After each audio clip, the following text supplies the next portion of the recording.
Hello नमस्कार, मैं हूं कुंदन और आप देख रहे हैं केसी बुंडू यानी कि नॉलेज कैंपस बुंडू का यूट्यूब चैनल। तो आज हम लोग यहां पे जैक बोर्ड के क्लास 9 के टर्म 2 के एसएसटी के सेट 1 को सोल्व करने वाले हैं। तो आइए शुरू करते हैं। देखिए, पहला प्रश्न है, जर्मन संसद का नाम क्या था? तो जर्मन संसद का नाम था बुंडस्टैग। ठीक है। अगला क्वेश्चन है, वैज्ञानिकी वानिकी से क्या अभिप्राय है? इसका सही आंसर हो जाएगा, वैज्ञानिक वानिकी से अभिप्राय पुराने पेड़ काटकर उनकी जगह नए पेड़ लगाए जाने से है। बढ़ते हैं अगले क्वेश्चन की ओर। अगला क्वेश्चन है, निर्धनता के किन्हीं दो मुख्य आयामों को लिखिए। तो निर्धनता के किन्हीं दो मुख्य आयाम निम्नलिखित हैं, भूमिहीनता और निरक्षरता। अगला क्वेश्चन है, सरकार बफर स्टॉक का निर्माण क्यों करती है? तो सरकार बफर स्टॉक का निर्माण इसलिए करती है ताकि निर्धन व्यक्तियों को बाजार की कीमत से कम कीमत पर अनाज उपलब्ध कराया जा सके। अगला क्वेश्चन है, अधिकार से आप क्या समझते हैं? तो अधिकार किसी भी व्यक्ति के जीवन की अनिवार्य आवश्यकता है, जिसके बिना न तो व्यक्ति अपने व्यक्तित्व का विकास कर सकता है और न ही समाज के लिए कोई उपयोगी कार्य कर सकता है। अगला क्वेश्चन है, मतदाता सूची क्या है? तो चुनाव में मतदान करने की योग्यता रखने वाले लोगों की सूची मतदाता सूची कहलाती है। 7वां नंबर है, भारत में किस प्रकार की जलवायु पाई जाती है? तो भारत में उष्णकटिबंधीय मानसूनी जलवायु पाई जाती है। बढ़ते हैं अगले क्वेश्चन की ओर। जर्मनी में नाजीवाद के उदय के क्या कारण थे? तो जर्मनी में नाजीवाद के उदय के कारणों में हिटलर का व्यक्तित्व, वाइमर गणराज्य की असफलता, यहूदियों के विरुद्ध बनाई गई नीति और जर्मनी के संविधान की कमियां शामिल थी। बढ़ते हैं अगले क्वेश्चन की ओर। बस्तर के लोगों ने अंग्रेजों के विरुद्ध विद्रोह क्यों किया? तो इसका सही आंसर हो जाएगा, छत्तीसगढ़ के बस्तर में लोगों के जीवन यापन के लिए शिकार, घुमंतू खेती और वन से प्राप्त होने वाले उत्पाद ही मुख्य साधन थे। परंतु अंग्रेजों द्वारा इन सभी चीज़ों को रोकने के लिए कानून बनाए गए, जिससे तंग आकर बस्तर के लोगों ने अंग्रेजों के विरुद्ध विद्रोह कर दिया। चलिए बढ़ते अगले क्वेश्चन की ओर। अगला क्वेश्चन है, भारत में निर्धनता रेखा का आकलन किस प्रकार किया जाता है? तो भारत में निर्धनता रेखा का आकलन सामान्यतया हर वर्ष 5 वर्ष पर सर्वेक्षण के द्वारा किया जाता है।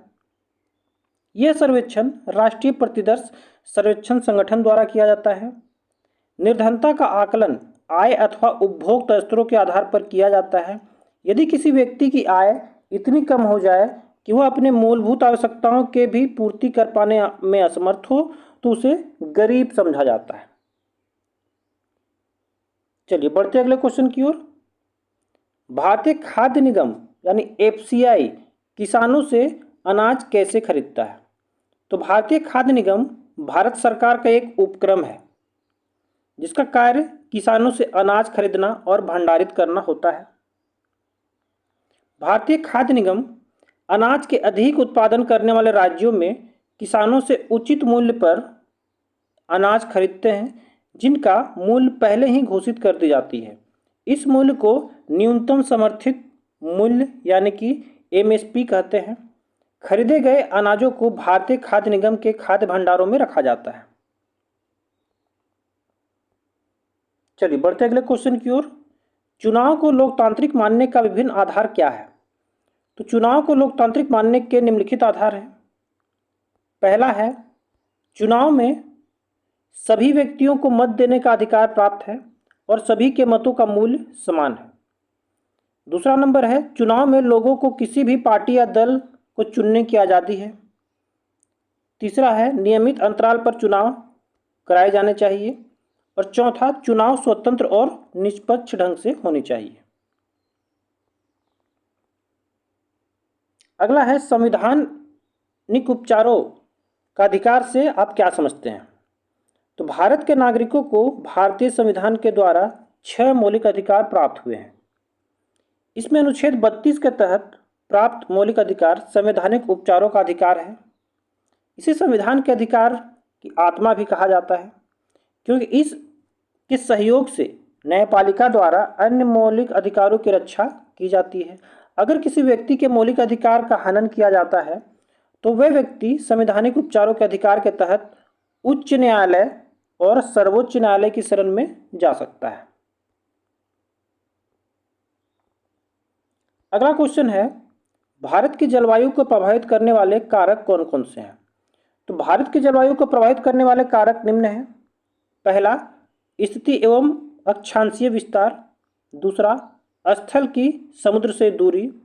तीसरा, उत्तर की पर्वत श्रेणियां। चौथा, स्थलाकृति। पांचवा है मानसूनी पवनें। छठा है ऊपरी वायु परिसंचरण और सातवां है पश्चिमी विक्षोभ तथा उष्णकटिबंधीय चक्रवात। 15 नंबर है, युद्धों से जंगल क्यों प्रभावित होते हैं? तो युद्धों से जंगलों पर बहुत गहरा प्रभाव पड़ता है। पहला क्या है, युद्ध की ऐसी कई ज़रूरतें होती हैं जिनको पूरी करने के लिए अधिक से अधिक लकड़ियों की आवश्यकता होती है और वन काटे जाते हैं।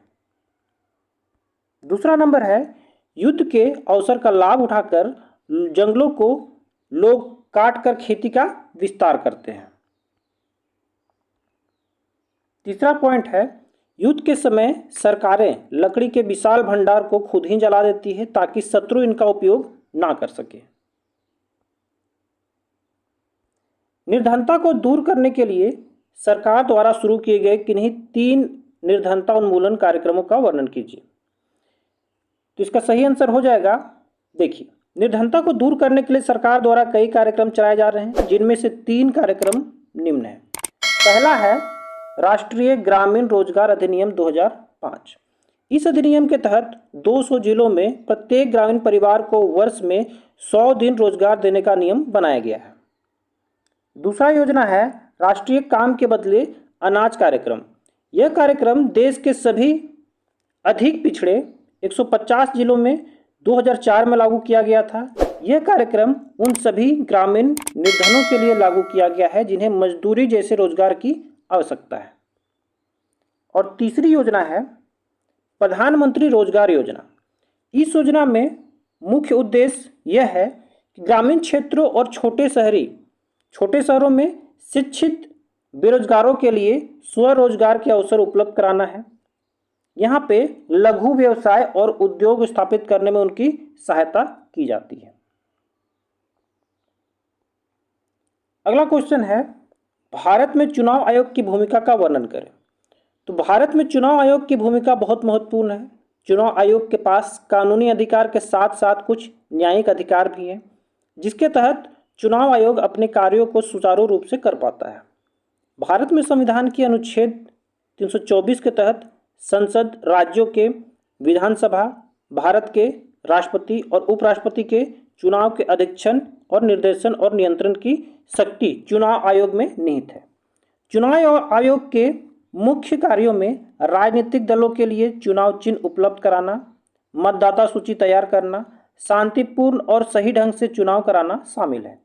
साथ ही साथ उसकी जिम्मेदारी यह भी है कि भारत के प्रत्येक नागरिक को अपने मताधिकार का प्रयोग करने में किसी प्रकार की समस्या का सामना न करना पड़े। चलिए बढ़ते अगले क्वेश्चन की ओर। अगला क्वेश्चन है, भारत में वर्षा ऋतु की विशेषताओं का वर्णन करें। तो भारत में वर्षा ऋतु मानसून का आगमन कहलाता है। भारत में कृषि मुख्य रूप से मानसून पर निर्भर रहती है। सामान्यतः जून महीने में वर्षा ऋतु या मानसून का आगमन हो जाता है। दक्षिण पश्चिम मानसून भारत के मौसम को पूरी तरह परिवर्तित कर देती है। मानसून के आगमन में पश्चिमी घाट के पवन मुख्य भागों में लगभग 250 सेंटीमीटर से अधिक वर्षा होती है। इसमें दक्कन का पठार एवं मध्य प्रदेश के कुछ भाग भी शामिल हैं। हालांकि मानसूनी वर्षा अधिकतर देश के उत्तर पूर्वी भागों में होती है। यहाँ की खासी पहाड़ियों में दक्षिणी श्रृंखलाओं में स्थित मासिन राम में संसार की सर्वाधिक औसत वर्षा होती है। गंगा की घाटी में पूर्व से पश्चिम की तरफ वर्षा की मात्रा में कमी आती है। गुजरात एवं राजस्थान के कुछ भागों में बहुत ही कम वर्षा होती है। इस दौरान हिमालय की नदियों के पर्वतीय जल ग्रहण क्षेत्र में काफ़ी वर्षा होती है। जिससे मैदानी क्षेत्र में विनाशकारी बाढ़ भी आ जाती है तथा जान एवं माल का भारी नुकसान होता है। अक्टूबर नवंबर महीने में यह दक्षिण की तरफ सूर्य की आभासी गति के कारण मानसूनी निम्न दाब क्षेत्र उत्तरी मैदानों के ऊपर शिथिल हो जाता है।